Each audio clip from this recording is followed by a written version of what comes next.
Hello guys, ഇന്നത്തെ വീഡിയോയിൽ ഞാൻ കാണിച്ചു തരാൻ പോകുന്നത് എങ്ങനെ നിൽക്കും വീട്ടിൽ തന്നെ പാച്ച് വർക്ക് ചെയ്യുന്നതാണ്. ഇപ്പോൾ പാച്ച് വർക്ക് ചെയ്ത പാൻസൊക്കെ നിങ്ങൾ കടയിലൊക്കെ പോയപ്പോൾ കണ്ടിട്ടുണ്ടാകും. അപ്പോൾ അതിൻ്റെയൊക്കെ പ്രൈസ് കുറച്ച് കൂടുതൽ തന്നെയാണ്. ഒരു 1500, 1000, 700, 500 ആ റേഞ്ചിലൊക്കെയാണ് പ്രൈസ് വരുന്നത്. അപ്പോൾ ഈ പാച്ച് വർക്ക് ജസ്റ്റ് അവർ ചെയ്യുന്ന പോലെ തന്നെ നമുക്കെങ്ങനെ വീട്ടിൽ തന്നെ ചെയ്യാമെന്നാണ് ഞാൻ കാണിച്ചു തരാൻ പോകുന്നത്.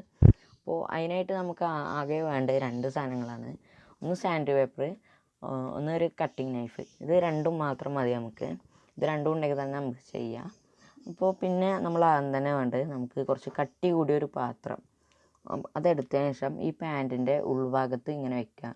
വെച്ചതിന് ശേഷം സാൻഡ് പേപ്പർ കൊണ്ട് ഒന്ന് സാൻഡ് ചെയ്ത് കൊടുക്കുക. അപ്പോൾ ആ ഭാഗത്തെ തുണികളൊക്കെ ഇങ്ങനെ ഡ്രിപ്പ് ചെയ്ത് പോകണം നമുക്ക് കാണാൻ കഴിയും. അതിനുശേഷം നമുക്ക് എക്സാക്റ്റോ നൈഫ് അല്ലെങ്കിൽ സാധാ നൈഫ് എടുത്തതിന് ശേഷം ഇങ്ങനെ വെർട്ടിക്കലായിട്ട് വരയുക. അപ്പോൾ ലൈറ്റായിട്ട് മാത്രം വരയുക.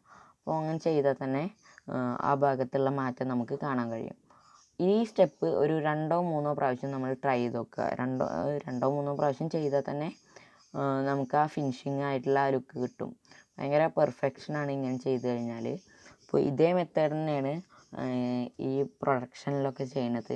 ഇവർ ഈ പാൻറ്റ് പ്രൊഡ്യൂസ് ചെയ്യുമ്പോൾ ചെയ്യണതും. അപ്പോൾ ഇപ്പോൾ ഇതേ ഒന്നാമത്തെ മെത്തേഡ് ഇതാണ്. അപ്പോൾ ഞാൻ ഭയങ്കരമായിട്ട് ചെറുതാക്കിയിട്ടാണ് ചെയ്തിട്ടുള്ളത്. അപ്പോൾ നിങ്ങൾക്ക് വേണ്ട സൈസിന് ഇത് ചെയ്യാം. അപ്പോൾ നിങ്ങൾക്ക് കുറച്ച് വലിയ സൈസ് വേണമെച്ചാൽ വലിയതുപോലെ ചെയ്യാം, ചെറുതാക്കിയിട്ട് വേണമെച്ചാൽ ചെറുതാക്കിയിട്ട് ചെയ്യാം. രണ്ടാമത്തെ മെത്തേഡും സെയിമാണ്, വലിയ മാറ്റമൊന്നുമില്ല. അതിന് നമ്മൾ വേണ്ട ഒരു എക്സാക്റ്റോ നൈഫാണ്. നൈഫ് എടുത്തതിന് ശേഷം ഇങ്ങനെ വരഞ്ഞു കൊടുക്കുക. എക്സാക്റ്റോ നൈഫോ സാധാ നൈഫോ ആയാൽ മതി. ഇങ്ങനെ വെർട്ടിക്കലായിട്ട് ഒരു 4-5 വരട്ടതിന് ശേഷം സാൻഡ് പേപ്പർ എടുത്തിട്ട് റബ്ബ് ചെയ്ത് കൊടുക്കുക. അപ്പോൾ വളരെ സിമ്പിളായിട്ടുള്ള മെത്തേഡാണ് ഇത് രണ്ടും വളരെ സിമ്പിളായിട്ടുള്ള മെത്തേഡാണ്. പക്ഷേ ഇത് നമ്മൾ ചെയ്ത് കഴിഞ്ഞാൽ നമുക്ക് അതിനുള്ള പെർഫെക്ഷനായിട്ടുള്ള ഒരു ലുക്ക് കിട്ടും. ഒരു പ്രൊഫഷണൽ ആൾ ചെയ്തൊരു ലുക്ക് കിട്ടും.